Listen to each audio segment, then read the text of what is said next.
medallions of mahi-mahi.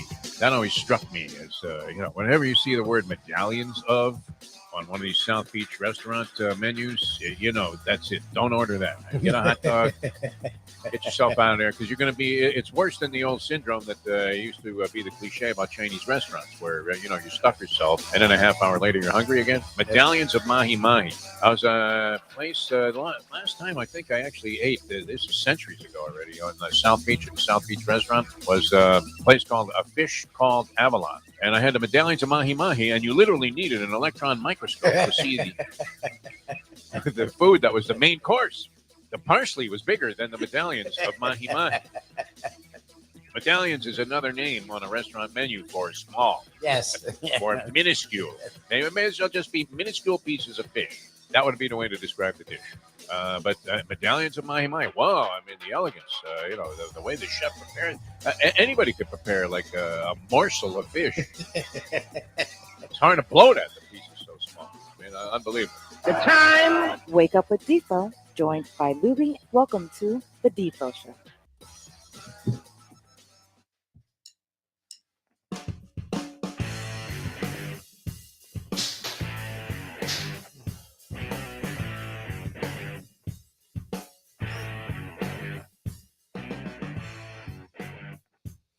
Good morning, one and all. Welcome to another edition of the Defo Show. No Defo, just Lubie here on South Florida Live. Defo is live. And, well, I presume last I heard from him was, what's today, Tuesday?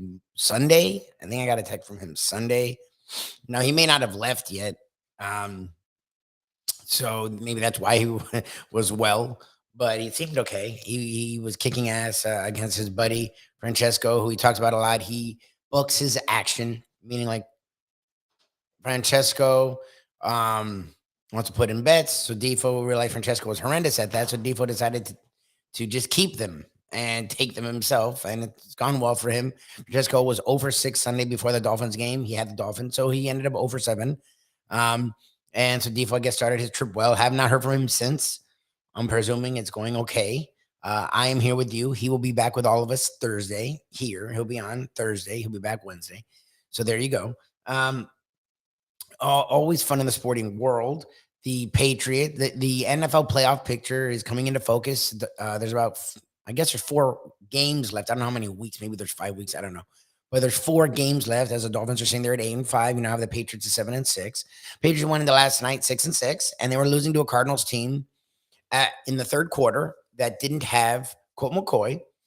So it seemed, it didn't have Kyler Murray. Kyler Murray actually played in that game, got hurt in that game, and now word is he has a torn ACL, so Kyler Murray's out. But Colt McCoy was playing pretty well. The Cardinals had a lead, and that was a nice thing if you're a Dolphins fan, because if the Patriots can lose, you still have a 2-game lead on them. You have a 1-game lead on the Jets, a 1-game lead on the Chargers. Well, the Patriots, the Cardinals do a Cardinals, and the Patriots go on and win 27-3. It's 27-13, I'm sorry. And now the Dolphins are in that 6th spot, but only have a 1-game lead on the Chargers, have a 1-game lead on the Patriots, 1-game lead on the Jets, in a very tight NFL playoff picture. Now, what's interesting to me is the outlook of the fan. Look, Chris Perkins joined us with Mayo yesterday, and he's covered the South Florida teams for a long time. He's covered the Dolphins on and off for years now, and he was very honest. Tua was bad. He still thinks they'll make the playoffs. He just doesn't think they're in that first tier, which they probably aren't. The Bills have been building this thing for a long time. The Chiefs have won for years now. But the Dolphins are in that next group. They are. Look, the Bengals found their way into Super Bowl. The Dolphins are right there with the Bengals. They are. So you can be in that next tier and still win in the playoffs. And I think that's where the Dolphins are. We got a little ahead of ourselves where they're this perennial champion contender right now. They're not. They still have holes. They in that last offseason, they built a lot of the roster up. And they got a coach that works with the quarterback. So they are a better team. They are a playoff contender, and they should be a playoff team. They're not a Super Bowl contender yet. Their offensive line is not good. And their offensive line was atrocious. You don't go from an atrocious offensive line to a great offensive line. And to win, you need a good to great offensive line. But you can go from an atrocious to average, and that's what their line is. When Armstead's playing well, Connor Williams has played well, Hunt's played well, you have an Eichenberg and a Jackson who suck. So you have 3 out of the 5 positions. So you can be pretty good. You can be average. And that's what they've been. And Armstead's not himself. They're a bad offensive line. And right now, that's what they are. Jalen Waddle is hurt. I don't know why that's getting ignored. Yes, he played. He was on the field. Cool. To do it like 3 targets, 1 catch. Like Jalen Waddle's not doing that. And this whole thing about, well, the Niners figured it out and they stopped the middle and the Chargers did the same thing. Yeah, when you have and Tyreek Hill, first of all, is not healthy. Tyreek Hill is banged up himself. When all you have is Tyreek Hill, you have Waddle out there, but he's not running full speed. It's easy, and you don't have an offensive line. You have no run game. Yes, you can block the middle. They haven't figured out Mike McDaniel. It's not all figured out. The reality is, when you have guys hurt, you have to change your game plan, and that's where Mike McDaniel has faltered the last couple games. Armstead missed 2 games ago. Waddle got hurt early in that game, was not there versus the Niners. He didn't change anything. The run game is supposed to be a big part of this offense. When the defenses are stopping it in the first quarter, he just throws it away, and we talked about that yesterday with John Conjemi, and John and I agree on that is, look, it may not work early. The defense isn't playing amazing. They're not stopping the offense, but they're not allowing a lot of points. The Chargers, who are a good offense, only got 23 points, okay? So, and that was at the end. That was by the fourth quarter. So most of that game, they hadn't scored a lot. They were moving the ball, and Herbert was putting up yards and being amazing. Well, they weren't scoring, so who gives a shit? In the end, like, I'm not a big fan of the bend but don't break, but you know what? From a team standpoint, at least it kept you in the game. So there's no reason to just throw away the run. And that's what the Dolphins did. The run wasn't working. They threw it away and they were chucking it down the field. I don't know why. You still had a bevy of receivers. You have a couple backs that could catch the ball out of the backfield, spread the ball around, short, quick passes. Your offensive line is not good. To have Tua just standing there trying to throw it down the field made 0 sense. They were clogging up the deep middle. They were clogging up down the field, but screens, short, quick slants, there's only so much you can do when you have Tyreek Hill out there, Cedric Wilson Jr., Sherfield. You have enough guys where you could have changed the game plan. And that's where Mike McDaniel has messed up. It's not Tua. Tua's just been off. Well, when you're getting hit and no one's open. I mean, that's the thing. He messed up. Yeah, early in the game, there was like 3 or 4 guys that were sort of open that he throughout the season would have hit and he didn't hit fine. That was early in the game. I watched from the second quarter on, and no one was ever open. He didn't miss any of those throws. He threw it into triple coverage a couple of times because he and his coach decided to chuck it down the field on a 3rd and 10 when they could have gained 5 or 6 yards from midfield and made it 4th manageable and then gone for it, But no, he didn't commit. And when Perk goes, and a lot of these people say those things, I let him go because what are you going to do? They have their opinions. But I watched the game. Like, I saw that they showed replays of him missing a guy who was covered. First of all, the guys were always covered. Yeah, I get it. He's been throwing it into these ridiculously tight windows, and that's amazing. But even then, you'll miss 2 or 3 throws. Like, guys were not running open, okay? And the way Mike McDaniel's been scheming it, guys have been. And I get it. That's in the NFL. It's hard to do that each and every week. Fine. But guys need to at least get a step on the defender. Like, that wasn't the case. If you watch second quarter on, the Chargers were in the body of the Dolphins, but there's ways to work around that. Try and keep the ball short, quick routes. They're trying to get down the field. They're trying to get the pass rush to the quarterback in less than 3 seconds. We'll make a pass in less than 3 seconds. But here's the deal. Mike McDaniel is his first year as the head coach and play caller all at once, okay? So, to me, there are going to be games where teams figure it out. There's going to be injury issues that make you have to change your game plan. Now he has to change his game plan. My favorite part is, the Dolphins haven't played well as a team, including Tua, but it was 2 games. And it was 2 games on the road versus 2 good teams. The Niners are playing as well as anyone in football, and the Chargers have been a playoff caliber team all year with one of the best quarterbacks in the league. Okay. So it's not like to run for the hills. The Bills games are going to lose. And I've already told my dad is like epitome South Florida fan. Like, he's the most negative fan ever. Even when your team looks good and they win a game, my dad will pick apart what the negative was, okay? And I said, Dad, just expect them to lose versus the Bills. 8-6. That's their record. They're going to be 8-6. But here's the deal. It's always been about the last 3 teams. The Packers coming into this year was a tough game. It's not. Yes, Mike Mayo is the king of negativity. He said it on the show yesterday. You never know with Aaron Rodgers. You do. The Packers are horrible. Their defense is not as good as it was supposed to be, and their offense is abysmal. You have the Packers at home. You should win that game. Point blank. This Packers team, not in forever, but this Packers team this year, you should win that game. You have the Patriots. Yeah, the Patriots look better. They're not good. They're not a good team. Okay. So even if it's in the cold and the Patriots do their snow plows and all the cheating garbage that the Patriots always do, you should win that game. And then you have the Jets at home, and the Jets have been better, but they have a guy named Mike White at quarterback. Okay. Wilson was horrible. White's worse. I don't care that he's playing better than Wilson. He sucks. It's Mike White. So you should win that game. Okay. Well, if they win those last three, they have 11 wins, and they're 11-6. And I don't care. Someone said, well, because I was doing the idea yesterday of went into this season with the Dolphins. They made the moves, but people were hoping they make the playoffs. So if we were to say they'd go 11-6, you'd be happy. Well, then they were 8-3. So now you change expectations. I didn't. When they were 8-3, I didn't think they were going to win 14. Like, when they were 8-3, I thought they'd win 11 or 12 games. So if they finish the season at 11-6, that's a successful season. And I think that's where they are. No, will they win the Super Bowl? Probably not. Will they miss the playoffs? Probably not. They have like a 75% chance of making the playoffs, and that's about right. I think they'll probably lose to the Bills. I think they should win 2 to all 3 of the last games. They'll have 10 or 11 wins. You have 10 or 11 wins. You should make the playoffs. And then I think outside of a Chiefs or a Bills on the road, they can beat anyone in the playoffs. They can. Okay, Mike McDaniel, it's year 1. He has been stopped. He's had injury. To me, it's the injuries are as big a deal as the defense is figuring it out. Yes, it's easy to figure out just Tyreek Hill. When Waddle and Hill are healthy, I don't give a shit what you do at the middle of the fucking field. You're not going to stop the middle of the field. One of those two is going to get singled up. One of those two is going to have a field day with. Okay? So when you don't have both of those two, then yes, the Niners and the Chargers figured it out. But here's the deal. What Mike McDaniel needs to realize is when you only have one of those two, it is easier to stop those middle of the field passing, and you need to change stuff. And I presume he will. Up until this point, they've had some times where they struggled, and then Mike McDaniel figured it out.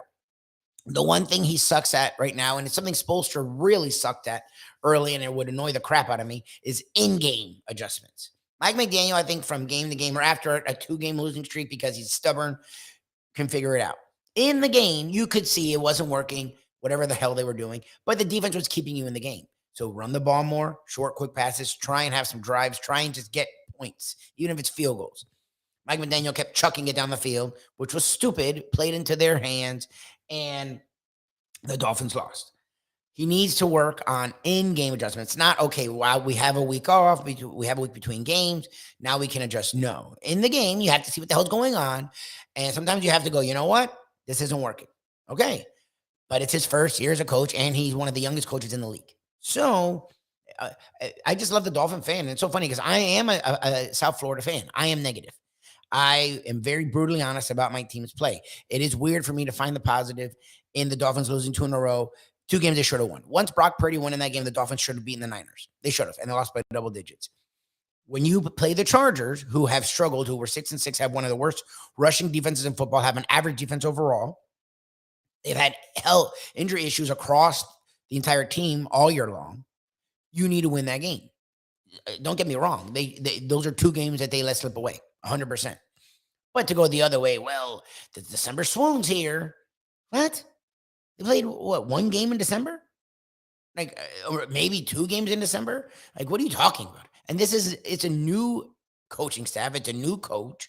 And these are 2 games. It wasn't like they played the garbage. I get it. Well, they've only beaten the bad. No, that's not true. They beat the Ravens, who are a good team. They beat the Bills, who are a good team. When they played the Vikings, they didn't have Tua. Like, in this stretch, they'd only be in bad teams. Well, they were only playing bad teams. Like, okay. Like, I think that's a weird, against the good teams on the road. Yeah, usually when you play a good team on the road, you probably lose. Like, Perk brought up that stat yesterday, and I was like, okay, thank you. You're just finding a stat to prove like that they lost. Thank you. We saw them lose. Playing a good team on the road, there's a reason the favorite, the home team is a favorite most of the time. You automatically get 3 points at home because you're supposed to win.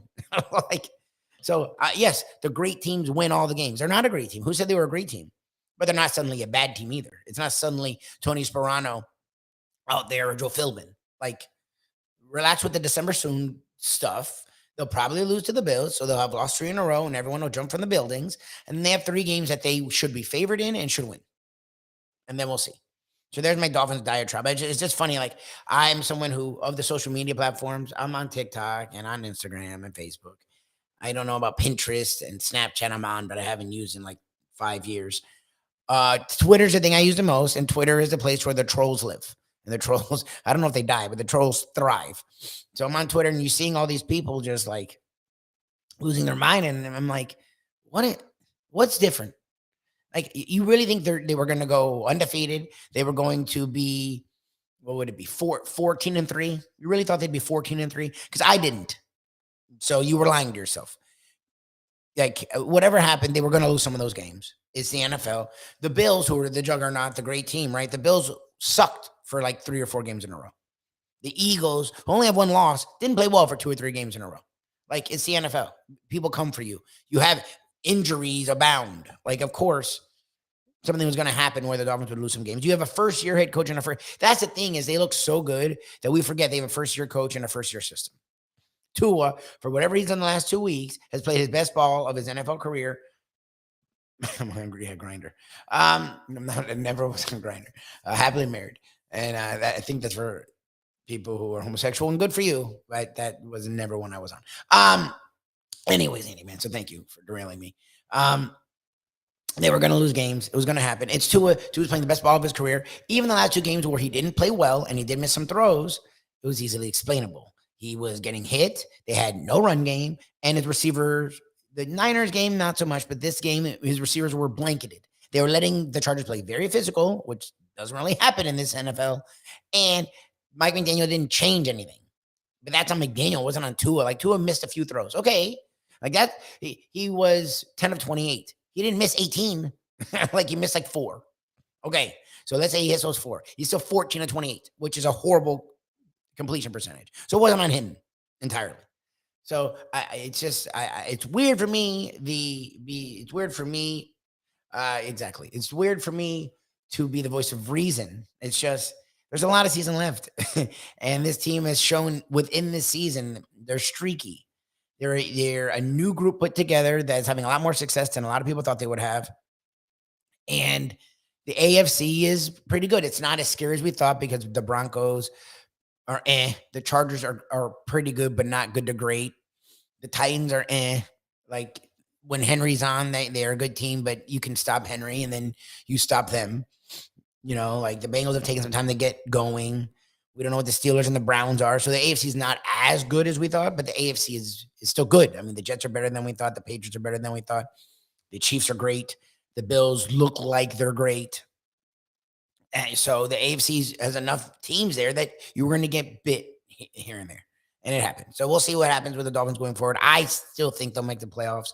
And I think they'll win 11 games. And then that should be enough to make the playoffs. Last night you did have the Patriots catch the Cardinals. I don't know what to do with the Patriots. I watched them, and Mac Jones is everything I thought he was. The one positive thing for me is that no one talks about Mac Jones being good anymore, and I get it. When you're benched, and he was benched for a third stringer, he was healthy and then sat for a third stringer. People you sort of lose your shine. The guy's not athletic. He doesn't have a big arm, and his pocket awareness is okay. He's an average quarterback, and to me, he's a career backup. That's what he always was. That's what he is. I don't understand the big white guy, or he's white. The big white guy that can throw to wide open guys 5 yards down the field. Because Brady did it for 28 years, we have to think every guy can do that, and will do it for 28 years. You'd rather an athletic guy, okay? They don't have to run like Lamar Jackson as a quarterback, white or black, whatever the hell skin color. But you want a guy that can move a little. Mac Jones can't move at all. And in this day and age, with the defensive schemes and the way they send pass rushers from everywhere, a guy that just sits back there like a sitting duck. I'm sorry. Like, Burrow at least can move. Like, Herbert can move. You know, like, these are big, strong dudes, but they can move. Mac Jones cannot move. Mac Jones is not good. And so watching the Patriots, and their defense is solid, but like, the fact that they're 7-6 is annoying. I'm not gonna lie. The Jets being 7-6 is strange. So the AFC East look, once the Dolphins lost this week, the Bills sort of wrapped it up, because the Bills are going to win this week. They'll have a 3-game lead, and with 3 games left, it's not basketball or even baseball. Like, 3-game lead with 3 games left in NFL, you'll win the division. Okay, So the division seems wrapped up, but the division's a lot better than people thought it was going to be.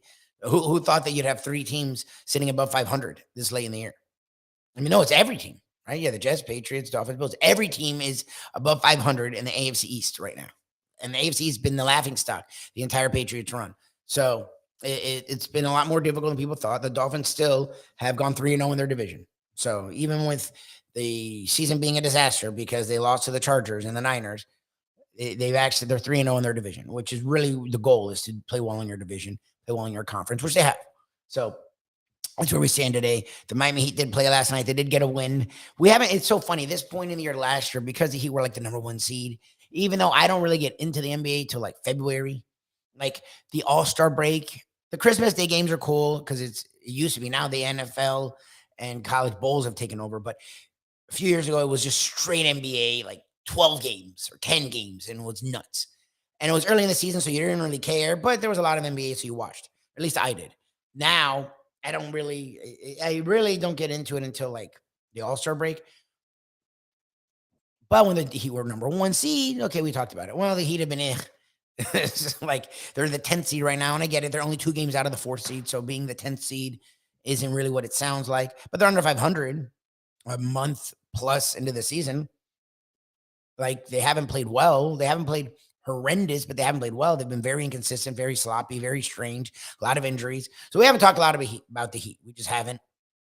But we're keeping an eye on them. I'm keeping an eye on them. They got a nice win last night versus Pacers. You have seen Oladipo playing, which was supposed to be happening all year. You have seen Lowry played pretty decent. You've seen Martin wake up. You've seen Bam play well. Bam has been their number 1 guy, along with Butler, who's played well all year. So they have and Heroes played really well. So I don't know what to do with the Heat because the record's not great, but it's not bad enough that they're tanking for Wembanyama, the French monster. But they're not good enough where you think they're going to contend. So I don't know what, like in sports, especially it feels like in the NBA, because in NFL, parity reigns supreme. So like things can change. Like literally, I think 4 to 6 new teams are going to make the playoffs this year in the NFL. Like that's the end of it. Like parity, the way they've worked it out with the salary cap is so stringent that what the Patriots did for 20 years is really hard to do. Like to win every year is really hard. You're seeing the Chiefs do, those are trying to do is not easy. Okay, look at the NFC. The NFC is totally switched out, except for the Niners. The Niners 2 years ago were not good. Like NFL parity, teams come up out of nowhere. The NBA, that doesn't seem to happen as much. So the NBA, you don't want to be in the middle. But we did see the Heat a few years ago when I was yelling for them to tank in the middle, and they found a way to turn being in the middle into being in the finals, and being in the middle to being back in the Eastern Conference Finals, 1 shot away from being in the finals twice in 3 years. So the Heat are a little different story where you don't want them to be in the middle, but they have guys that have won recently. They have guys that can do different things, and they are good at taking parts, like players that no one's really heard of, and bringing them into the group during the season and raising their play. So word is Jay Crowder may be back in a Heat uniform. They're working on trying to get a trade. A guy like that can help raise these young guys' play. Where we're not talking a lot about the Heat, but they are on my radar, not only because we're in South Florida, but because of what they've done, not only throughout their history, but recently. Like we've seen them recently be average and then win. Look what the Celtics did. The Celtics sucked until January. We're not in January yet. It's early December, and the Heat have showed signs, a lot more signs than the Celtics. Celtics were dreadful until January last year, and then were the best team in the second half of the NBA season, found themselves in the finals, and even though the Warriors were definitively better, the Celtics pushed them to 6 games in the NBA finals. So it ain't over for the Heat. It's just hard to talk about a team that's like Defo, when we first started doing this, would always talk about, like, because the Dolphins were bad. Dolphins were mediocre, and then they were bad. And he said that's great because he's in South Florida, right? People like to bitch. Well, that's because he was so used to Dolphins being good for so young and people bitching after a loss when they were good that he didn't realize mediocre is not good. Bad for like a year, maybe, because people bitch. But bad for an extended period of time, mediocre for an extended period of time, people don't give a shit. People move. Look at the Marlins. And baseball is fine down here. If the Marlins won regularly, people would give a shit. I mean, the countries we have down here that are Cubans, Dominicans, Americans, There are plenty of people down here in South Florida that love baseball, grew up with baseball. The Marlins are horrendous. Like, it's a different day. Baseball's boring now. The fan attention's down in baseball. That's true. And also, the Marlins have been horrendous their entire time. So they've built no traction. Like that idea of baseball doesn't work in South Florida. Losing doesn't work in South Florida.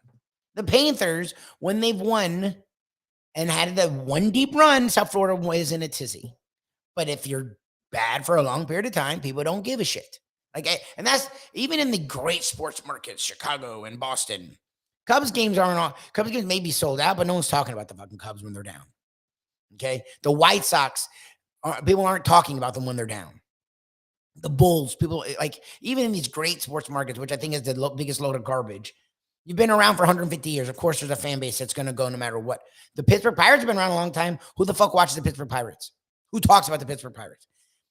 When you're a loser for a long ass time, people lose interest. And that the Heat have not been that. So that's why I think they're still getting good fan support at the games. But to talk about a team that's hovering around 500, there's not much to say. But I am keeping my eye on them because Butler's played extremely well. Bam has played really well. And Hero's taken another step. Hero's starting, and he's playing really well offensively. He's facilitating. Now you have Oladipo. You've had Lowry, who was a shot fighter for the first month. The last 2-3 weeks, he's played a lot better basketball. And he looked like something's happening. It looks like something happening. Plus, the Celtics, who have been the greatest team ever, have now lost 2 in a row, and they got annihilated by a Clippers team the Heat just beat. So things may be coming into focus in the NBA. They may be coming around for the Heat. We shall see. Again, this is the Defo Show with Lubie. No Defo, just Lubie. If you're tuning in, appreciate you tuning in. Defo is in the Bahamas. He's in Nassau, and he's one of the rare people that got a comp to Atlantis. And that's not a joke. Like, my wife and I went to Nassau our first year dating for my birthday.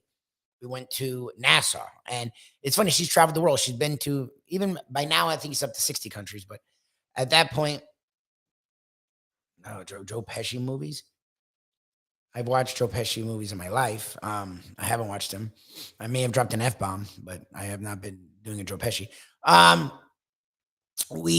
She'd been to, like, at that point, like 46 countries or some ridiculous number. She had never been to the Bahamas. So I had been, but it's our first year. We go on trips for our birthday. So it was an easy trip within the first year of dating. And I didn't think much of Nassau because I'd been there and it's really touristy.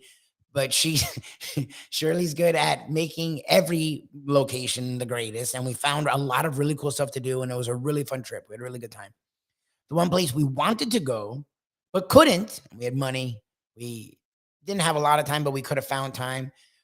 She had read about it. She had heard about it. Was Atlantis. Well, Atlantis, you have to pay to get in. And just paying to get in doesn't make you see a lot. It's still a hotel and a casino, and there may be like a pool, but why would you pay to go see that? So just getting in Atlantis isn't easy. Getting to stay in Atlantis for free, from what I've heard, is literally impossible. And of course, Defo is staying there for free. The slot machine. I don't know if she's a guru or a addict, but whatever she does with slot machines, they get free trips to free airfare and hotels to Vegas, Jersey, New Orleans, and now the Bahamas, which, I mean, I know they did stuff like that in the 80s. I didn't know they were still doing stuff like that. So good for them. So Defo's there now. Been there since, I guess, yesterday or I guess Sunday. He's been there since Sunday. He'll be back Wednesday. He'll be back with us Thursday. So I appreciate everyone who has found us, stayed with me, and ride it out until Defo's back. We will have a Mike Mayo's Lunchbox at 12 today. Had a good time yesterday with Chris Perkins on the Lunchbox. Mayo and I ate the Wendy's. Yeah, exactly. It's a free trip that costs him $5 to $10 grand. We tried the new Wendy's chicken sandwich. It's funny. Fast food is gone so much up in price that it's really not. It's still fast food, but it's not priced the way fast food was. That as much as inflation is, it's not equal. Like casual dining restaurants have not gone up at the rate fast food has gone up. So it actually is more affordable to go to a sit-down restaurant that has better food and is better for you than to go to fast food. But I do dabble in fast food. I talked about it yesterday because I drive around. We have a lot of these remotes. I do the trivias and whatnot. So I'll be in a rush and I have to grab something to eat. So I have my favorites. I have the things I don't like. That Wendy's thing was not great. The chicken parm sandwich. I don't know. I like a good chicken parm sub. That was weird. And Mayo dubbed it. They put like a mozzarella. It's maybe not a mozzarella stick because it's circular, but it's a mozzarella stick on top of chicken sandwich. Like, why would you want that much fried? And then they put no sauce, and the sauce is the biggest part of anything Italian. So it was but we did that yesterday, and we'll have another Mike Mayo's Lunchbox today at 12. Coming up at 8:20 this morning, I will talk with Antwan Staley. He covers the New York Jets for the New York Daily News, the AFC East. It seems to me like a done deal, but it has been a lot better than people thought. The Jets have had. It's interesting that people bitch about Tua. The Jets have not had any good quarterback play the entire year and are only one game back of the Dolphins. So that tells you how important the quarterback position is important to win a Super Bowl, but you can get by without it, I guess. So he's covered them. But he's also covered the Dolphins in the past. He's covered the Florida State Seminoles. He's covered the Miami Hurricanes. He's covered the Oregon Ducks, covered Carolina Panthers, and he's covered the NFL and college football at large. So I like talking to Antwan to just, bounce around all that is football. We have the bowl season starting this Friday. We have the playoffs in a couple weeks. So college football is on my mind. I don't know how much it's on your mind down here. I get recruiting is a big thing right now for the Canes, even though the season's still going on. And Gator fans, Noles fans still have a bowl to look forward to, but we've been focusing on recruiting as well.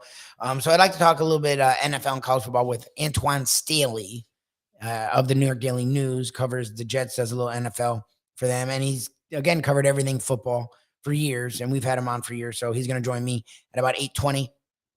Do appreciate everyone who is watching. This is the Defo Show. No Defo, just Lubie here on South Florida Live. I did my rant about the Dolphins. It's just as funny because, I'm born and raised here, okay? So I know the South Florida fan well. I am a South Florida fan. Defo's made fun of me for a long time about how negative I am as a fan. I watched Florida State when they were good winning. Now they're just winning at all. I don't bitch, but when they were good winning and they'd be up by 30 over Georgia Southern and I'd be pissed because it wasn't 40. That's the fan I am, okay? I am nitpicky about my team fan. But just because the Dolphins have lost 2 in a row to say that it's the December swoon, here it is. It's like, okay. You can't tell me that Mike McDaniel doesn't feel different. You can't tell me that it doesn't feel different. You can't tell me even in that loss, they still had 2 big, really fun plays. Like the defense, even when it stopped playing well, didn't give up 40 versus one of the best quarterbacks in the league. And you had both Keenan Allen and Mike Williams, and you had Eckler out there. The Chargers were the healthiest on offense they've been all year long. And you still held them to 23 points. And that was the defense not playing well. I mean, they did give up. They let the Chargers offense stay on the field a long time. They weren't getting them off the field. But they held them out of the end zone, and they kept them off the scoreboard. So even in a game where the offense played poorly, they didn't get housed. They didn't get wrecked. They feel different. They look different, and it's okay. Fans get in this weird mentality that they're so used to what they've seen that they can't realize when things are different. They lost 2 in a row, and it's around the December time. True. They also were good teams. They also were across the country, and we know teams that travel west to east and east to west is a whole thing. And they were even the Niner game that they lost by 2 touchdowns. They in the middle of the fourth quarter, they were marching down the field, and they had a chance to take the lead. So they weren't out of either of the games. So McDaniel isn't Wanstead or Philbin or Sperano or Cam Cameron or Mr. Eyes himself, Adam Gase. He's not those guys. He doesn't look he's not even Flores, who was good on defense, but had no idea on offense. The dude has a clue. He is young. It's year 1, and he's now gotten hit in the face. They've now figured out his plan with the injuries to Armstead and Waddle. The down the field, over the middle passes isn't working like it was. So he's got to retool. He's got to rework it.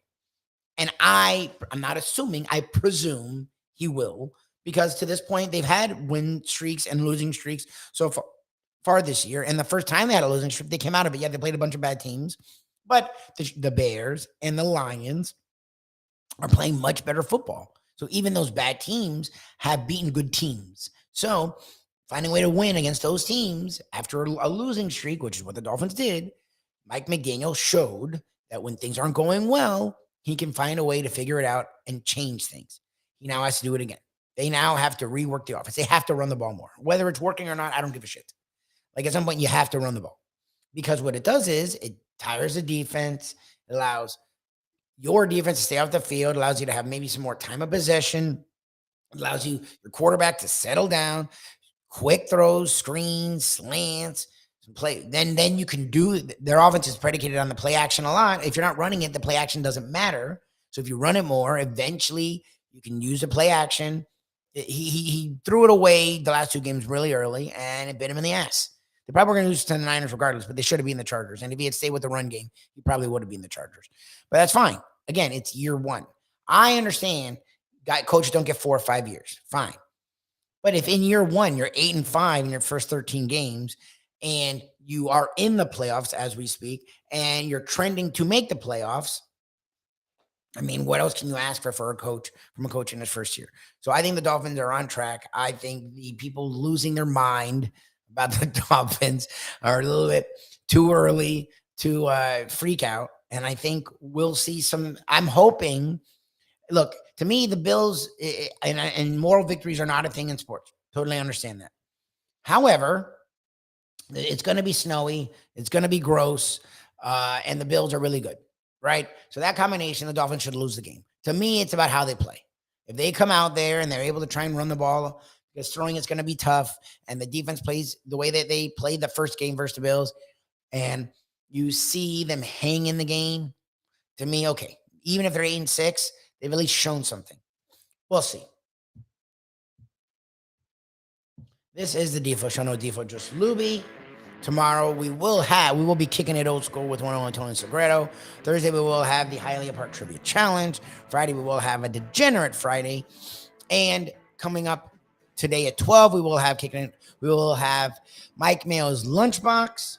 Tomorrow I think we may be on the road for Visit Lauderdale. Wednesday, Thursday I know we're going to be at Grandpa's. Friday I know we do this each and every week now. Fridays, 12 p.m. Mike Mayo's Lunchbox is at Gulfstream Park, so definitely check that out. We gave away our first 2-pack of brunch vouchers to the 10 Palms. Andy Man actually I think was the winner, and it was legit. We had a lot of entries, so stay tuned to that. Each and every Friday we will do a trivia question, and you will pick the horse that you think will win the feature race at Gulfstream Park Saturday afternoon. You'll do that before Saturday afternoon, or by 12 o'clock Saturday. And we're doing that each and every Friday. And 10 Palms is a really cool place. It's really good. So definitely get in on the show. Definitely get in on the trivia.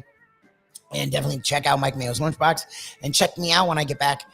More South Florida sports talk. More national sports talk. Sarni will be happy. And at 8:20, we'll talk a lot of football. Yes, I'm wearing the Croatia shirt today. The World Cup is on. I think Croatia plays Argentina. That shows how much I'm paying attention to it. Yes, 2 o'clock. Argentina and Croatia will take the pitch, as they say, in the semis of the World Cup. I don't know how much I'll talk about that, but I'll try and watch it. It's 2. It's in the middle of the day, so there's not much reason why I shouldn't watch it. Maybe you'll be watching it. Maybe we'll talk about it tomorrow. Who knows? At 8:20 again, Antwan Staley from the New York Daily News will join me. Talk about the New York Jets, talk about the NFL, talk a little college football. When I get back, I'll do all of those things right here. The Defo Show with Lubie. No Defo, just Lubie on South Florida Live. Folks, Tony Segreto here. Let me ask you a question. What do you look for when you go out to eat? Good food, obviously. Friendly atmosphere, not too loud, but good energy, reasonable prices, and a place where you feel comfortable. All those ingredients, no pun meant there, are hard to find unless you're talking about the Texas Roadhouse. You see, they encompass all of those attributes. Really, really good food, amazing atmosphere, good for a family, good for a date, or just a night out for yourself, and prices that will make you extremely happy. Their ribs, unmatched. Steaks, hand-cut every day. Everything, and I mean everything, is made on site, including their incredible bread. It's the one day, folks, that you can forget about low-carb diets.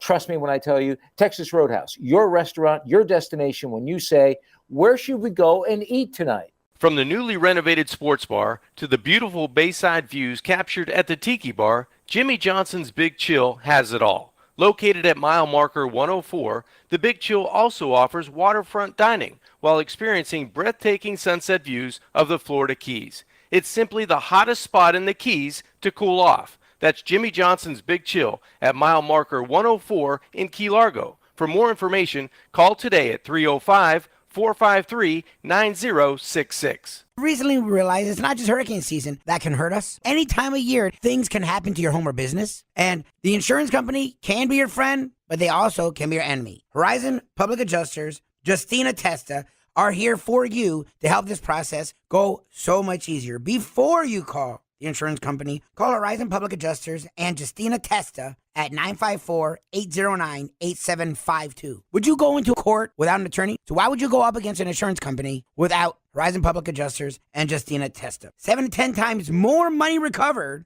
with a public adjuster than if you went on your own. If there's no recovery, there's no fee. Give them a call at 954-809-8752.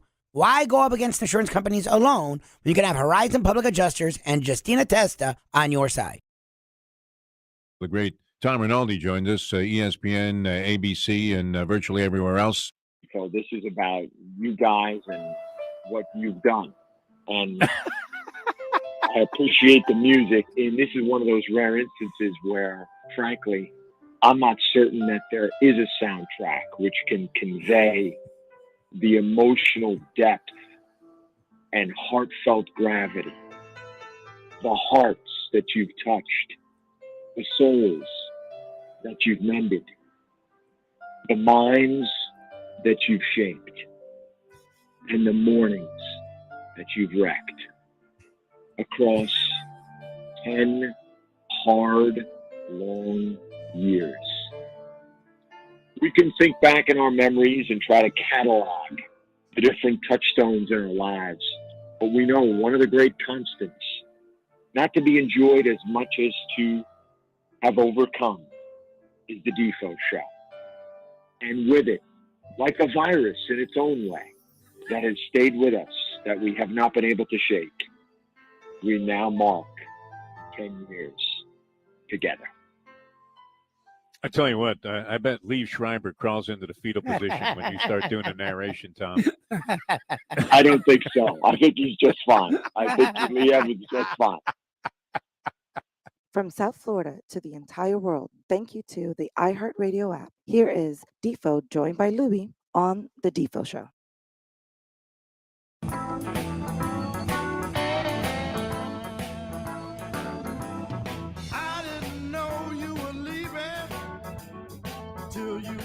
Not exactly Defo joined by Lubie.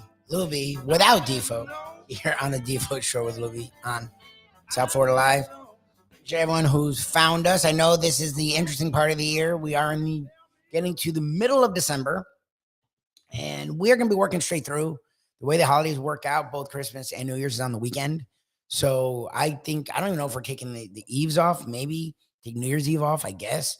But because of the way my trip worked out right in the middle of everything, right before the holidays, when everyone is like hyper working, we're going to play a little catch up and make sure that everyone's happy, because that's our goal here, to keep everyone happy. So we're going to be working straight through. But I know we are getting to that point where people just tap out. Like my wife, literally, the last week, her office just closes. Like her own business. She has a business. She also does some contract work. She does some stuff with UM. And it all just shuts down. Like from right before Christmas to New Year's, and even a little after. Like right before Christmas to a little after New Year's, shuts down. Like they put out, I don't even, like, I've never heard of this out of office reply. Like I've never had that. Like even when I go away, I still answer emails. Like and not that my job is demanding, believe me, I know people have demanding jobs. Andy literally is not only he's a hedge fund guy, he's a hedge fund guy on futures. For what that means, because I didn't even understand what that meant. Stock people work crazy ass hours. He focuses on the futures. So like even when the market's off, futures is still going because it's gambling. You're wagering on what could and what may happen. Well, that goes all the time. I think there's like 1 day off a week of futures. I think it goes 23 hours a day and 1 day off a week for futures. So that's grinding. Okay. So I'm not saying I'm not that in any way, not that. But what I have done ever since meeting and working with Defo, being a producer, stuff comes in at all hours of the day. So I answer emails, and even when I'm out and I'm not doing the show, I'm still setting up stuff. I'm doing social media. I'm doing whatever. So I don't have an out of office reply. So I think it's interesting when people like put on an out of office reply and like respect it. Like they themselves respected, meaning like they do not look at their email, and those that work with them respect the out of office. Like when I'm out of town, if Defo wants to text me, he'll text me. Like he's not like, oh, Lubie's out of town. Like Mayo and Defo are really good. And Segredo is actually pretty good about like when I'm out of town, not bothering me, but it doesn't stop them from texting me. It doesn't stop them from messaging me with an idea. Like I find that interesting. Like these people who work in an office, like when you're out of town, you get nothing. Now that's not all offices. A lot of offices, when you're out of town, they inundate you, which is psychotic. But the tech world especially is really good about taking care of their people because there's a lot more jobs than there are people that know what the hell they're doing. So the people that do know what they're doing, that are employed, they have to keep happy. So they actually treat with respect and they treat well. Who knew? So those people in those jobs, when you put out of office, you're out of office and you don't look at your email and they don't message you. I find that interesting. So the last week of December, a little bit before it, people take off until the beginning of the new year, 2023. So I don't think we're there yet, but I think this is like that last week. I think this week ends this week ends the 16th. Monday would be the 19th. I think that's when you get where people are slowing down and they're not paying attention. The year's over. The money's been spent. The money has been allocated. So whoever has found me, whoever is watching us, I appreciate that you're still getting up and you're still finding time to check out what we're doing. We've been doing this for a little over a year now. It's been different than being in the radio world.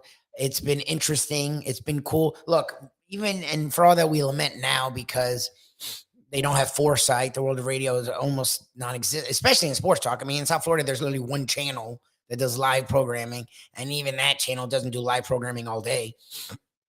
It's non-existent. Radio overall is almost non-existent. Whatever is left, they just don't get it. So that's our lamenting these days. When we were there, they didn't bother us. So it wasn't like someone was hanging over us, telling us what to do, telling us what not to do. We sort of were rogue. We did our own thing. But you still were in that building. You still were there. You still knew what you could or couldn't do. So doing this last year has been pretty cool. It's been different. But we are still in the infancy. We brought in the lunchbox, and we have us and the lunchbox, which I think both seem to be doing pretty well. The lunchbox is doing really well, and it has grown a lot, and Mayo's grown a lot, and we have a lot of fun doing that each and every day. We definitely appreciate the people who have found both shows. We are looking to expand. We are looking to do more. So to peel the curtain back, as they say, the idea is to make this South Florida live, not just the Defo Show with Lubie, not just the Lunchbox, but I think they're two quote unquote tentpole programs, I guess, that we can build on. And I do appreciate everyone that's come with us and will continue to roll with us, as they say, into the future. Talking about rolling with me tonight, that trivia that we talk about so much on Thursdays at Landlubbers, we also do it on Tuesdays at Vega Lounge in Pompano Beach. The professor is there in all his glory. I'm there, and we start about 8:30. It's on Atlantic Boulevard down here in South Florida, just east of US 1 in the Pompano Beach area. So if you are out here, you're out and about, and you want to check it out, it's not easy. Okay, I will never say it's easy, but it is different. It's fun. The professor likes to make you think, and he is funny. He has a great sense of humor, as you know from the big boards on Friday. He lends that to the trivias as he writes them up, and you hear this voice, which I'm sure you're so fond of, announcing the trivia. We do it each and every Tuesday at 8:30 at Vega Lounge in Pompano Beach. So come check us out. We have a good time. You'll have a great time. Getting the holiday spirit. I'm sure it's Christmas influenced in some way. And there's always some sports as well. As the bowl season starts Friday, the professor is all in on it. We've talked a little bit about the bowl we love to bet on each and every year, the Hawaii Bowl, because there's usually some California team or Hawaii themselves in it that's used to the plush, lush, beauty, fun, laid-back nature of Hawaii. And then there's some Midwest or Southern team or North Pacific team that's not used to great weather at this time of year and is not used to just laid-back, relaxed weather this time of year, that seems to take total advantage. There she is. My cat's having fun this morning. That seems to take too much advantage of that and is not ready to play football. This year is no different. You have San Diego State, a team from San Diego outside of Hawaii, And to me, I love San Francisco. I haven't been to San Diego, but I've heard San Diego is freaking amazing. It's beautiful. It's gorgeous. And it has that like Keys laid back vibe that LA doesn't have. Like LA's cool, but you can feel the vibes uptight. And it's like big city, but it's not even like I like New York City vibes weird. Like it's a lot of energy, but the people, they're not actually mean or rude. They're like me. Like they're in their own world. They're going to work. They're going to the coffee shop. They're going to meet their friends and grab a drink. They're going to go play racquetball. They're going to go to the gym. They're on their grind. They're not trying to, like, as we say in Yiddish, kibitz, or as I like to say, futz, or screw around. They're going, but they're not mean or rude. If you ask someone for directions in New York, I've gotten many different people from many different backgrounds to help me and get directions. Okay, so New York, it's a misnomer. They're not jerks. They're just on the grind. There's an energy, and you can feel it. Like when you're in New York City, you can feel the vibe, and I love it. I love that vibe. LA's different. LA is not like intense energy-wise. People are more jerks in my mind in LA than they are in New York. LA people are like really self-absorbed, and I don't know. I've only been there 2 or 3 times, but every time I've been there, even in a few minutes, you can just feel LA. From what I've been told, San Diego is different. San Diego is Southern California weather, Southern California beauty without that LA-ness. Okay. So if you're from San Diego going to Hawaii, now Hawaii's gorgeous. I was just there. It is gorgeous. It is beautiful. It is picturesque. It is, you drive around when you're out of like the city area and you're like, wow, this is like a movie. 100%. But San Diego has some of that, I'd presume. Well, they're playing Middle Tennessee State from Murfreesboro, Tennessee. I don't know why. Look, and we've been to Tennessee. I like Tennessee. It's very pretty. It's very nice. This time of year, it's really cool. You get the cabin thing. And look, the weather hasn't been so crazy, or maybe it's not snowing.